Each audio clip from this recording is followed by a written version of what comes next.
రోజుకి రోజు ధరలు పెరుగుతూ ఉన్నాయి, పెట్రోల్ ధరలు. అవును. ఇది ఒక విధంగా చూసుకుంటే సామాన్యుడికి చాలా ఇబ్బంది అవుతుంది. దీని గురించి మీరేం చెప్తారు? ఇబ్బందే, తప్పదు కానీ ఇబ్బందే కానీ భరించాలి. ఎందుకంటే అక్కడ మనకు పెట్రోల్ సప్లై ఏమో తక్కువ ఉంది, పెట్రోల్ వాడకం ఆపట్లేదుగా మనం. ఆయన ఏం చెప్పాడు, ఊరికి అయిందానికి కందానికి బండ్లు వేసి తిరగబాకండి, కొంచెం తగ్గించుకోండి.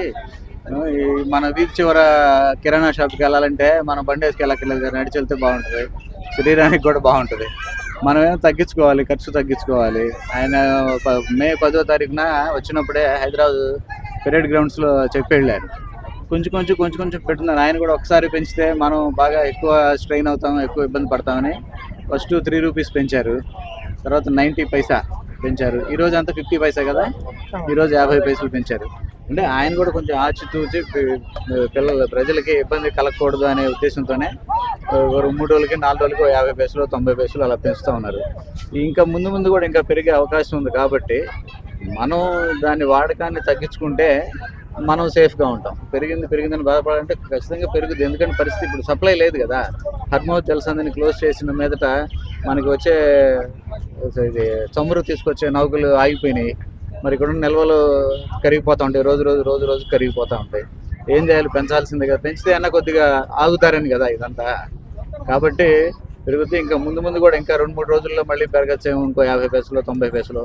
కాబట్టి మనం జాగ్రత్తగా మనం ఖర్చులు తగ్గించుకొని, తిరుగుళ్ళు తగ్గించుకొని, పొదుపుగా ఒక 6 నెలల నుంచి ఏడాది పాటు పొదుపుగా జాగ్రత్తగా ఉంటే ఈలోగా ఒక 3 మంత్స్లో మళ్ళీ అంత రెగ్యులరైజ్ అయిపోయింది అనుకోండి. హర్మోజ్ జలసంధిని ఓపెన్ చేశారనుకోండి, చమురు నౌకలు వస్తున్నాయి, ఆయిల్ నౌకలు వస్తున్నాయి అనుకోండి, అప్పుడు ఇంకా ఇబ్బందే లేదు కదా. ధరలు తగ్గుతాయంటారా? ధరలు తగ్గించడానికి ట్రై చేయొచ్చు, మనం అడగచ్చు. ఆయన గట్టిగా అడిగి మొన్న టైట్ అయింది కాబట్టి పెంచావు, ఇప్పుడు చక్కగా ఫ్లో బాగానే ఉంది కదా, ఓపెన్ అయింది కాబట్టి మీరు పెంచిన తాలూకు 5 రూపాయలు 6 రూపాయలు పెంచారు, 5 రూపాయలు తగ్గిస్తే బాగుంటుంది, మీకు థ్యాంక్స్ చెబుతాం, లేకపోతే మేము మళ్ళీ ఈసారి వేరే విషయం ఆలోచిస్తాం, వేరే వ్యక్తుల గురించి ఆలోచించాల్సి వస్తుంది అని మనం గట్టిగా చెప్తాం. ఏముంటుంది అందులో, మొహమాట ఏముంది. వచ్చే ఎలక్షన్స్లో ఇబ్బంది అవుతుంది. మరి ఇలా పెంచుకుంటూ పోతే ఇబ్బంది అవుతుంది కదా, ఎవరికైనా ఇబ్బంది అవుతాయి. రాష్ట్రాలు కూడా ట్యాక్స్ తగ్గించాలి కొద్దిగా. రాష్ట్రాలు కూడా ఒక 15 రూపాయల దాకా ట్యాక్స్ ఉంది అందులో, రాష్ట్రాల వాటా. మరి అది కూడా అందులో వాళ్ళు 2-3 రూపాయలు తగ్గించుకోగలిగితే వాళ్ళు ఏంటి, మరి ఈ సంక్షేమ పథకాలు ఉన్నాయి కదా, పెన్షన్లు, వృద్ధుల పెన్షన్లు, ప్లస్ 60+ ఇయర్స్ పెన్షన్లు, విడో పెన్షన్లు, వికలాంగుల పెన్షన్లు, ప్లస్ 2 రూపాయల బియ్యం, రూపాయల బియ్యం ఇవన్నీ ఉన్నాయి. ఇంకా చాలా ఫ్రీ బస్సు ఎవరు అడగల, మాకు ఇవ్వమండి ఫ్రీ బస్సు ఇవ్వమని లేడీస్ ఎవరు ఎన్నికల ముందు ఎవరిని అడగలేదు. వీళ్ళే ఫ్రీ బస్సు ఇస్తామని చెప్పారు. అదేంటది ఫ్రీ బస్సు అనేది ఎంత లాస్ కదా. అవన్నీ కట్ చేయాలంటారా? మరి కట్ చేయడం కనీసం తగ్గించాలి. ఫ్రీగా ఇవ్వటం ఎందుకు? బస్సు ఎక్కి దిగితే 5 రూపాయలు పెట్టు. అమీర్పేట నుంచి కుకట్పల్లి వెళ్ళాలనుకోండి, 5 రూపీస్ పెట్టు. మామూలుగా 35 రూపాయలు ఛార్జ్, 5 రూపాయలు పెట్టు. బస్సు ఎక్కి దిగితే మినిమం ఛార్జ్ ఉండాలి. ఊరికే అది ఫ్రీ ఎలా ఇస్తారు? పెట్రోల్ ఎలా వస్తుంది? డ్రైవర్ గారికి, కండక్టర్ గారికి జీతం ఎక్కడి నుంచి ఇస్తారు? మనం ఇచ్చే టికెట్ డబ్బుల్లోంచే కదా ఇవ్వాలి. కాబట్టి ఈ ఫ్రీలు అనేవి బాగా తగ్గించాలి. ఉచితం అనేది తీసేయాలి సార్.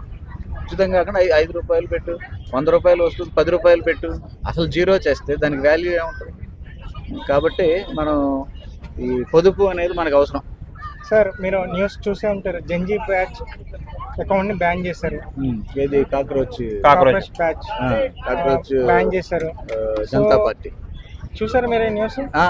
చూసాను. వాళ్ళు పార్టీని అకౌంట్ ని బ్యాన్ చేశారు. 4 days లో వాళ్ళు మంచి ఫాలోవర్స్ వ్యూస్ వచ్చినాయి, ఫాలోవర్స్ విపరీతంగా రావడంతో ఈ పార్టీ వాళ్ళు చూసి భయపడి ఆ అకౌంట్ ని బ్యాన్ చేయడం జరిగింది. తర్వాత మోడీ గారు, మీరు ఇవాళ మార్నింగ్ మోడీ గారు అధికారులందరినీ పిలిచి, మంత్రులందరినీ పిలిచి మీటింగ్ చేయడం జరిగింది. మంత్రివర్గ సమావేశం ఎప్పుడు ప్లాన్ అయింది, దీనికోసం వాళ్ళు పెట్టుకుంది కాదు. దీనికోసం కాదంటారా?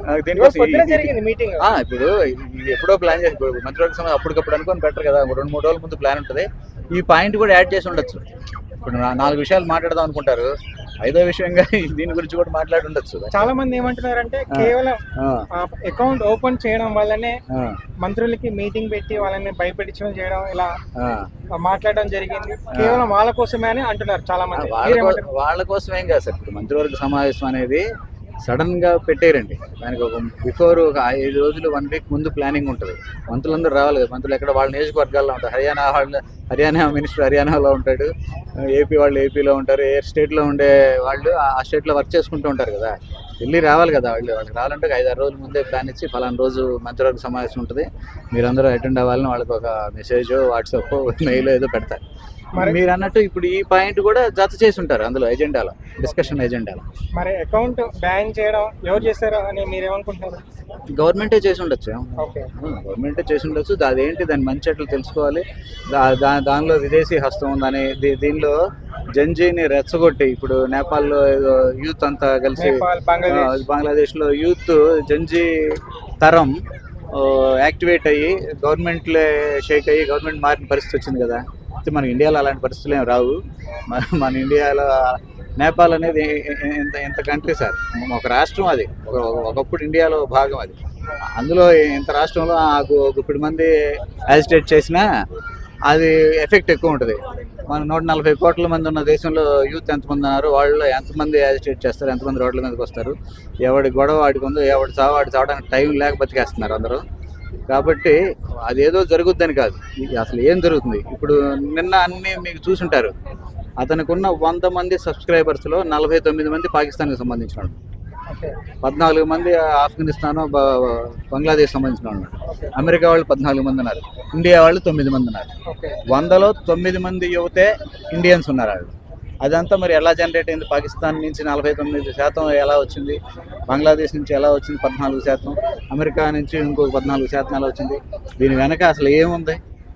ఇది ఎవరు దీన్ని ప్రోద్బలం చేసి, ఎవరు ఫండింగ్ చేసి దీన్ని ముందుకు తీసుకెళ్ళి భారతదేశ యువతని రెచ్చగొట్టి ప్రభుత్వానికి వ్యతిరేకంగా పనిచేయడానికి ఎవరు వెనక, ఏ జార్జ్ సోరోస్ పనిచేస్తున్నాడు, ఏ విదేశీ శక్తులు పనిచేస్తున్నాయి, వీటిని తెలుసుకోవడం కోసం దాన్ని అక్కడ హోల్డ్లో పెట్టారు.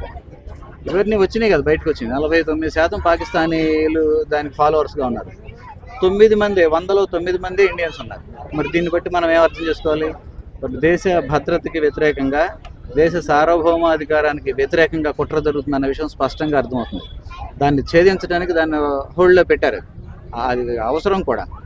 మనం విదేశీ శక్తులు మన దేశ సార్వభౌమాధికారాన్ని ఛాలెంజ్ చేస్తున్నప్పుడు ఖచ్చితంగా ఇలాంటి వాటిని ఆపి దాన్ని ఎంక్వైరీ చేసి తెలుసుకొని ప్రజల ముందు పెట్టాలి. కాబట్టి అందుకే దాన్ని హోల్డ్ చేశారు. కేవలం 3-4 రోజుల్లోనే 20 మిలియన్ ఫాలోవర్స్ వచ్చారు. అవును, పాకిస్తాన్ నుంచి వచ్చారు, ఆఫ్ఘనిస్తాన్ నుంచి వచ్చారు, అమెరికా నుంచి వచ్చారు, ఇండియా నుంచి 109 మంది వచ్చారు. ఉంది కదా, డేటా ఉంది కదా, తెలిసిపోయిందిగా ఎవరు ఎక్కడి నుంచి ఫాలోవర్స్ అనేది క్లియర్గా ఉంది కదా. సో ఓవరాల్గా అంతే ఫేక్ అని అంటారు. ఖచ్చితంగా ఇప్పుడు ఇండియా నుంచి 50% మంది ఉంటే మనం దాన్ని తీసుకోవచ్చు. ఖచ్చితంగా ఇండియా నుంచి 109 మంది, 9%. అయితే ఇంకా దీని గురించి ఎలాంటి ఇదేముండదు, 4-5 రోజుల్లో ఇది మక్కలో పుట్టి కుప్పలో పోయే వ్యవహారం. ఈ నెలాఖరికి, మే నెలాఖరి తర్వాత కాక్రోచ్ లేదు, ర్యాబిట్ లేదు, ర్యాట్ లేదు, ఏం లేదు. అది అయిపోద్ది, క్లోజ్ అయిపోద్ది, ఆటోమేటిక్గా క్లోజ్ అయిపోయి. ఇప్పటికే అన్ఫాలో చేస్తున్న పరిస్థితి ఉంది. ఇండియన్ యూత్ 9% కూడా అన్ఫాలో చేస్తున్న పరిస్థితి ఉంది. కాబట్టి దాని గురించి మనం ఎక్కువ సీరియస్గా ఆలోచించక్కర్లేదు. వాళ్ళు దాన్ని హోల్డ్లో పెట్టారు, దాన్ని మంచి చెట్లు తెలుసుకుంటారు, అందులో ఉన్న క్రైమ్ ఎలిమెంట్ని కూడా బయట తీసి ప్రజల ముందు పెడతారు. Thank you very much.